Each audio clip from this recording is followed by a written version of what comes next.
breaking news for you. We're going to start with a live picture of Capitol Hill. New reaction from Democrats attacking President in McAllen, Texas. They're attacking President Trump and as well Republican counterparts looking at immigration.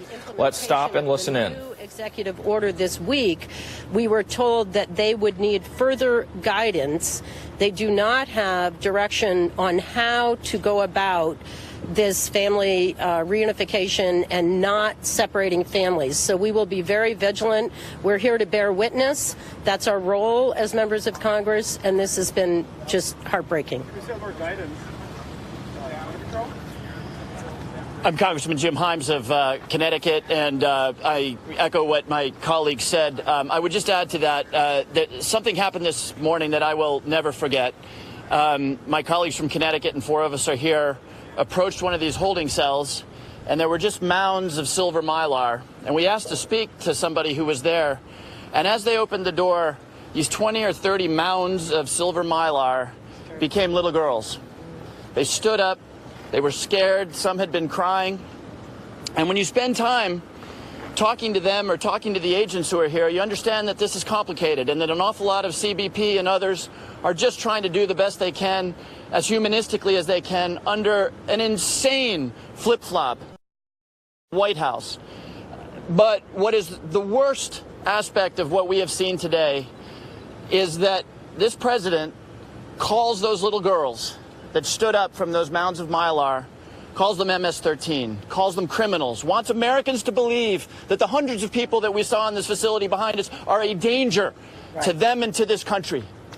Every one of us was like those little girls that stood up from those mound of mylar at some point in our family histories. And we came and we participated in this country of immigrants. None of us are criminals. None, I suspect, of the people that we saw emerge from those little mounds of silver mylar are criminals. They were scared little girls who deserve, as challenging as the law is, deserve the values and the ethical good treatment that we as Americans are here to demand and to make sure that they receive. Thank you. Lois Frackel from Florida. I share the sentiments of my colleagues here. I want to make three quick points. Number one, I came here very anxious and concerned, like most Americans, about these thousands of children who've been separated from their families. My concern has not alleviated, and I believe it has to be the focus of this country and this government to get these families back together, because this is cruel and inhumane.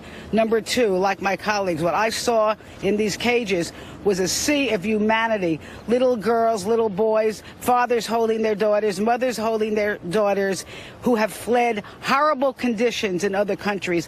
And the third thing I would like to say to the president, instead of building your wall, let's take a look at trying to alleviate some of these circumstances in these countries that are bringing these people here. Elizabeth Esty from Connecticut's 5th District.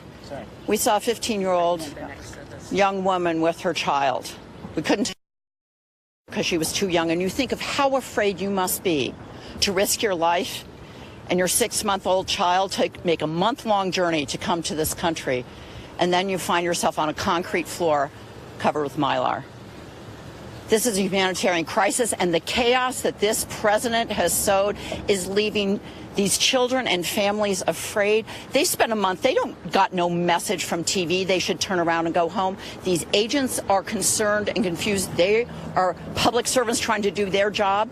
We need consistency and compassion out of this administration, and to work with us to solve this problem, and not to call these people, these children, people who are infesting our country. It's insulting, it's wrong, and it's dangerous. We need to do better.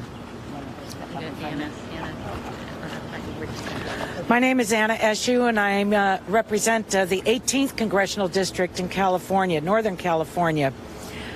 I think that my colleagues have given very apt descriptions of what we have seen so far today. I can't help but think, is this the art of the deal? Is this the art of the deal? There isn't anything artful. There isn't anything really lawful about it. In fact, my questions had been along the lines of due process, because we have national and international laws that apply.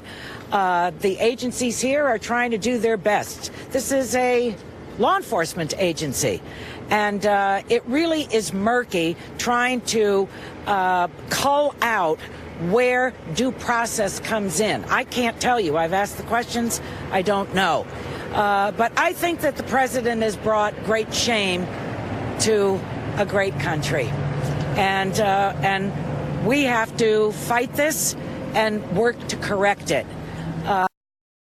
And I think that he thought that no one was really going to pay attention to zero tolerance. And what I'm proudest of is that a nation has risen and said we have zero tolerance for what we have just witnessed. Thank you. All right, we're watching a delegation of 25 members of Congress, more or less Democratic, here, speaking at a microphone just after visiting it appears, the Isabel ICE Detention Center there in McAllen, Texas. This was planned for the day. This delegation that is down there visiting various locations by the border. And you can hear the emphasis and the emphatic note of the children that they have seen inside, it appears they are saying, at the ICE Detention Center, and that has been the debate.